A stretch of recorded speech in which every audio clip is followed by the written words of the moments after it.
Well, one thing you can predict in this race for president is that it's unpredictable. Here to help us make some sense of it all, though, is Errol Lewis. He's a columnist and member of the Daily News editorial board, a frequent guest on this program. We're delighted to have him back. And John Heilemann, contributing editor and columnist for New York Magazine. John, good to have you here with us this morning. Great. I know you two have both traveled on the campaign trail extensively with both Senator Clinton and Senator Obama.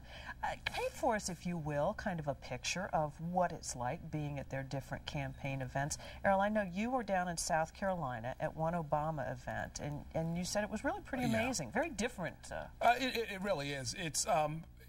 There was one day where all three candidates came through Columbia, so I just actually stayed put and just went from Clinton to then Edwards and Obama. And Obama rally, you know, they let you in 2 hours in advance, and you have to go through security. There's bomb-sniffing dogs. There's some real concern around security now. But then for about an hour before the candidate gets there, people come out and they're leading cheers, and people come in from the local high school. It's almost like a talent show. You know, the local high school band comes and live music, and it's really very rousing. And the kids are really, really into it. They're having a lot of fun before he gets there. John, is it the same at Hillary Clinton events? You know, the Hillary events have a lot greater variance, I'd say. You know, there are events that have been extremely large and very enthusiastic, and others that have been a little bit smaller. I think there's a little bit less of this kind of rock concert feel to her events, and certainly, you know, I think she's very effective actually on the stump, but she's not the rousing orator that he is, and there's not this sense of kind of you want to come out to see her because you're going to be transformed in some way by the way that she speaks. Her events, I think, are a lot less kind of like Benetton-y. You know, you don't see as much of the mixed race thing as you do with the Obama thing. It's a little bit older. That's what I was going to say, diversity of the crowd. Yeah, it's a little very diverse at Obama events. Oh, very much so. Yeah, yeah. I mean, he talked to 5,000 kids at Clemson, and you know, I mean, you can't get 5,000 people together without a lot of diversity, basically. Right. Yeah. Less at her events, and yet she's able to draw on the Hispanic vote and, in some ways, the African-American vote. I mean, why is there less diversity, yet she's pulling in those votes? She is. Well, I mean, I think that in his case, you have, it's a much younger crowd. And so you have, you know, the mix of races among the younger kids, and it's true that she has an African-American base, although it's obviously become much smaller. She's winning about 20% of the African-American vote generally. I think that, you know, for a lot of Hispanic working people, it's hard to get out to these events, which are often scheduled, you know, during the daytime, during working days. You know, and so what you see at her events tends to be a lot more of an older, whiter crowd. Not to say that she doesn't have that base, but just at the events, what you see is a lot of primarily women, and women in their 40s, 50s, and 60s who are there because they have their sense that they're witnessing history and they want to be part of electing the first woman president. A lot of Obama's appeal, you got to also keep in mind, is that nobody had ever heard of him 4 years ago. So a lot of times people are coming. There's a curiosity factor. Sure, they're kicking the tires, they're checking them out for the first time, whereas Hillary Clinton started with virtually 100% name recognition nationally. But the devotion, not as great necessarily, say, as it for Hillary Clinton, correct? Well, I think there's a lot of devotion among Hillary's fans. I mean, I think there's less palpable enthusiasm, there's less screaming, there's less sense of kind of like the Beatles have arrived kind of thing, right. You know, but I think that, you know, you talk to, especially, as I say, you know, these older women who've been waiting their lifetime to see a woman become president. A lot of them are very devoted, and they're very passionate about her. They've written their checks, and they've volunteered on the weekends, and they've gone to the phone bank, so they don't necessarily have to come and cheer on the weekend, too. Right. John, you wrote in one of your articles that there is a powder keg of racial tension in the Democratic Party right now. Why do you say that? Well, I mean, I think, you know, you saw it certainly in South Carolina, where, you know, there was a perception certainly among a lot of African Americans and a lot of liberal whites that the race card was being played in various ways. I mean, you saw Bill Clinton at the end of that race kind of explicitly comparing Obama to Jesse Jackson.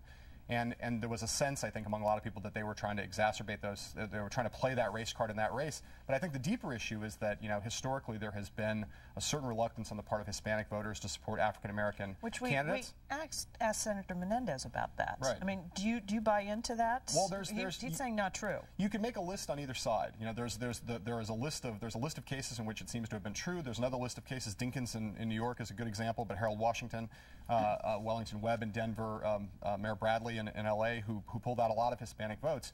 But it's kind of an underlying question that's kind of being tested, and no one's quite sure to what extent it's true, but everyone kind of worries that it might be.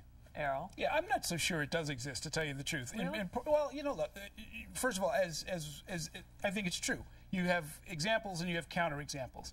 I think one of the most revealing moments of the campaign so far was on the night of the victory in South Carolina. There were about 1,000 people in this auditorium chanting, "It's not about race. It's not about race." I mean, there was dramatic pushback when President Clinton tried to sort of insert these little polarizing comments, and I don't know if the press picked up on it, but there really did. There really was a sign. I mean, for white voters in South Carolina, the heart of the Confederacy, under 30 years old, 50% of them voted for Obama. And again, you know, you can't always assume, I think, that what was in the past is what we're going to have in the future. I mean, let's keep in mind, we're not talking about a deep history here.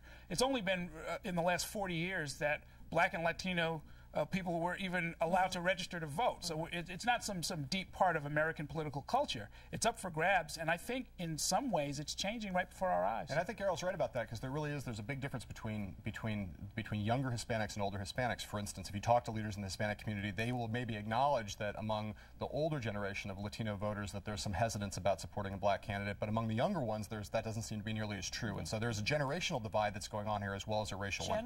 Generational divide, racial divide. What about a class divide? Haves and have-nots. Are we going to see that play out in this? You know, again, I think it's one of these cases where, you know, we're all used to this. You know, I mean, I studied political science in college, and, you know, we're always used to this in the media, sort of, you know, slicing and dicing the electorate according to race, according to gender, according to income. But you get these category killers, you know? I mean, to go once again to South Carolina, a very distressed state, a very low-income state.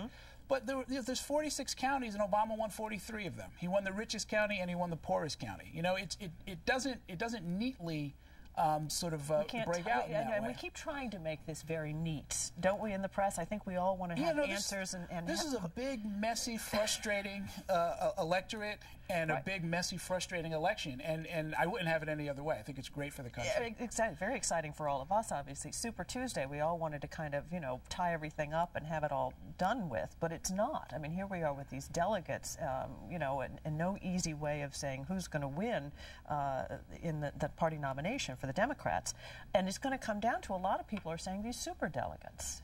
It certainly looks that way. You know, yesterday, I mean, you've had the kind of extraordinary situation now where both the Clinton campaign and the Obama campaign both kind of acknowledging that there's a reasonable chance that we will get through the next month. We'll get through Ohio, we'll get through Texas, we'll get all the way through Pennsylvania, and we'll still come up in June at the end after Puerto Rico votes, and that you'll have the two candidates because of the proportionality factor, because of the fact that you really have to kill someone in a state to win a substantial number more delegates. We could look up in June, and both of them, one will be ahead by 50 or 60 declared, committed, elected delegates. And the no other one will behind, have that magic number. And no one will have 2025. Right. And then you have these 800 superdelegates who are the leaders of the party, state party chairmen, Democratic committeemen, members of Congress, who aren't committed to anything. They can vote for whoever they want, and the scramble is already on to try to get those people lined up, but that could determine the nomination for sure. But very quickly, do you think they'll figure that out in June, probably, before we go to the convention? I think many of the superdelegates are praying that it will be resolved. But there become really two big questions. One is, do you simply go with whoever it is you pledge to, or think again about the roll call of states that we see at every convention? Do you go with where a majority of the delegates, according to the popular will of your state, decided that they were going to go? It'll be, I think, very hard for some superdelegates to buck the election that took place in their state if a majority of the voters and a majority of the delegates are going with a particular candidate. Could get messy. Yeah, very messy. And on top of that, you've also got these delegations in Florida and Michigan who were elected. The DNC says they don't count. Hillary Clinton won those states. She wants them to count. We're going to have a huge fight about that conceivably also. Yeah, it'll keep us busy, won't it, gentlemen? Sure will. Okay, thanks for being with us this morning. We'll have you back again soon, because we're going to be talking about this a lot in the coming months. Eyewitness News, by the way, wants to invite you to be part of our election coverage. Log on to 7online.com and tell us, what are the issues that matter to you? I want to thank our guests for watching this morning, and thank you for watching as well. Hope you enjoy the rest of your weekend.